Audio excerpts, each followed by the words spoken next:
Today we're going to be making an envelope for this recent card project that I have, and I'm going to be making that on the 123 punch board, and then after that I will show you how I decorate the envelope. So stick around.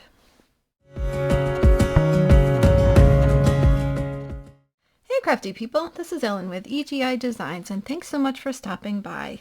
I have this recent card that I made, and I will link over to the video for this if you haven't seen it, but it's a little bit different size. This is 5 1/8 by 6 7/8 finished. So I don't have any envelopes in that size, so I was going to make a envelope for this on the 123 punch board, and I was going to walk through that with you and show you how to do that since it's kind of a weird size. And then after that I will show you how I'm going to decorate the envelope. So in this case we need a piece of paper that is 9 3/4 squared, and the score line for it is 4 1/4, and that will make more sense as we go along. I use this online calculator, and I'll link over to that, but basically you can put in here, is it a 1-layer card, multi-layer card, and you can do boxes on that as well. And then it gives metric or imperial, and then on the bottom here it tells you your paper size you need and then what score line to use. So I will link over to that calculator. It is absolutely invaluable, especially when you're making those weird sizes. So I have my 9 3/4 squared. This is just a piece of craft from Recollections at Michael's. Alright, so you just open it up and you have the measurements here, and this is where that score line comes into play. So the score line for this is at 4 1/4, so it's 4 and then 4 1/4 right there. So you put this in and you line it up at the correct marking, and then you punch. And then I like to use my Cricut scoring tool to score. It's got a rounded edge and it doesn't hurt the paper. And then there is a score track right underneath coming out from this kind of opening here, and you just score down that and it'll come out on this side. And then you are going to turn the paper to the left, and so now there's this score line here. You want to line this up with this, and if you kind of put your finger on top of the score line, you can feel when that catches in that score line,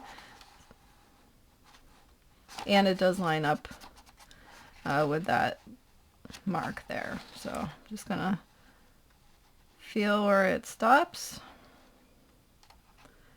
and it looks like we're at 5 1/2.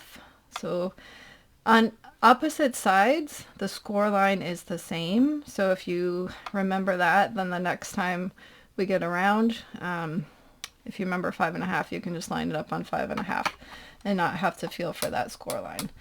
So we punch, score, turn, and now we're back to the 4 1/4. Again, the opposite sides are the same. Punch, score, and now we're back to here, and this one will be the 5 1/2.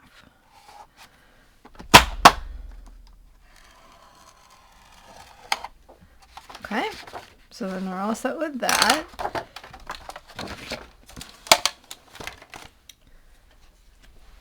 And on the back of the punch board there is a corner rounder, so you can leave it pointy if you want, or you can round it if you like.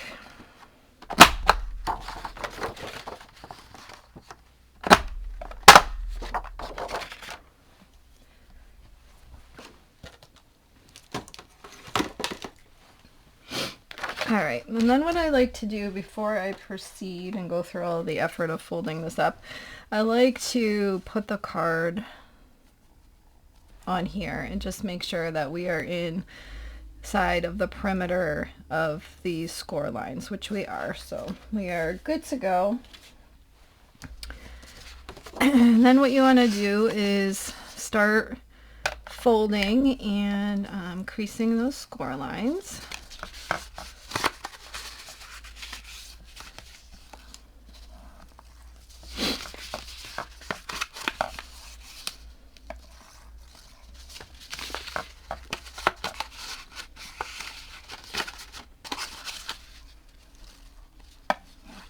Okay.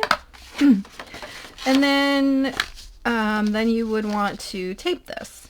So on the bottom flaps, I like to use 3/8 wide of double-sided tape, and then on the top flap I like to use the 1/4. So I just have all mine on this is a score tape stacker, and I love it because it just, like, look at how many it holds, and they're all available for me. So we're going to use the 3/8 first, and what I like to do is I like to tuck the big flap in first and then lay these on top, and because this is showing me where I need to put my adhesive. So if you line up, so the flap is here, right? And we're imagining that the edge of that is going underneath, right? So you need to put the adhesive in between this area. And by doing it this way, you can visually see very easily where you need that adhesive to go.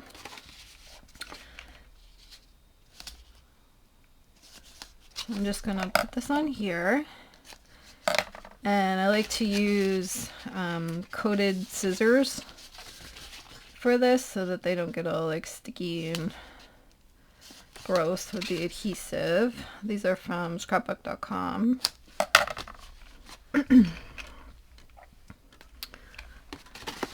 Okay, so once these are on, I just like to burnish the tape down a little bit. Make sure it's sticky on there. And then I use a vinyl weeding tool. You could use your poke tool, whatever you have, and just kind of slide that under the edge of the release paper, and then peel it right off, and then fold that up, burnish it again, and then now that it's together, I like to really use my bone folder to burnish that so that it lays nice and flat and everything's lined up and good to go. Okay, so now for the top flap, I'm going to use that 1/4 inch.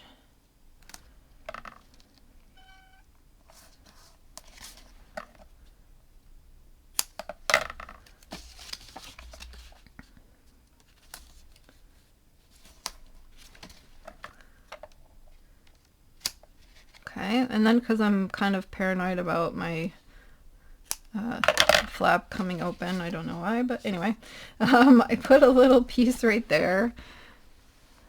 And again, just burnish this in so it's stuck very well. Okay. Alright, and so when I get ready to mail this, I'll just peel off all the release papers and seal the card, and you're good to go. Alright, so now is the fun part.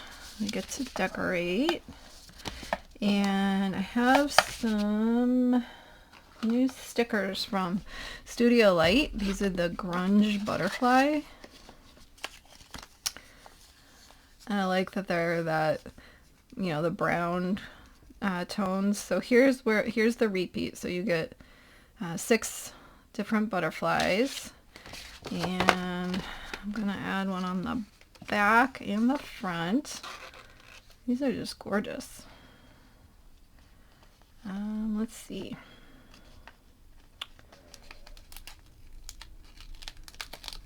And these are those PET stickers, so they're see-through. I'm gonna put this one here.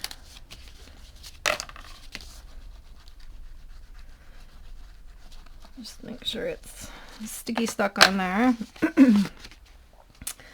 And then for the front, I think I'm going to use this one. And you want to try to avoid putting anything down here because that's where it's going to go through the meter.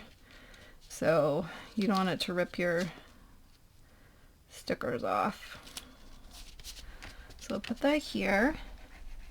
I do have 2 videos actually on easy ways to decorate envelopes, and I can link those over for you, so if you need some ideas. But I love making the envelopes pretty too, so that when whoever gets it, they have a nice smile and wonder what's inside there, and it's just kind of fun, right? So lots of different ideas. And then I will also show you, so usually when I mail things, especially because this one has the dewdrops on there, I like to use a piece of cardstock. This is actually a heavyweight cardstock. This is Gina K Ivory heavyweight, but whatever you want to use, something with a little heft to it though I would suggest. I cut a piece the same size as the card, and I use an embossing folder, whatever kind of matches the occasion. Like I have a happy birthday embossing folder that I use, or a floral, or butterflies, or things like that. Because this card is bigger than A2, I had to go with a big embossing folder. So for this one, this is called Dimpled, and it's by Spellbinders.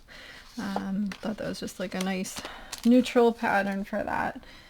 So what I will do is, so I have my card, I'll put this cover over it, and then put it in the envelope and package that up to go. And what ends up happening is that because it's embossed and it's, you know, kind of a heavy cardstock, it ends up smoothing out those the embellishments, so they're not as like you know, through the mail meter, and it really helps to keep your card protected. This particular card I will probably put a non-machinable stamp on, and I'm guessing it's probably over an ounce, so I'll have to put an extra ounce on there too. And if you need any help with mailing information, I do have a video on how to calculate that as well that I can link over to. Just some general information, because they're pretty picky about, you know, is it bendy? Can it go through, you know, can it go through the 1/4 inch slot? They're very particular about all of that, and the weight and the bendy and the thickness and all the things. So I can link that over in case you need more information about that.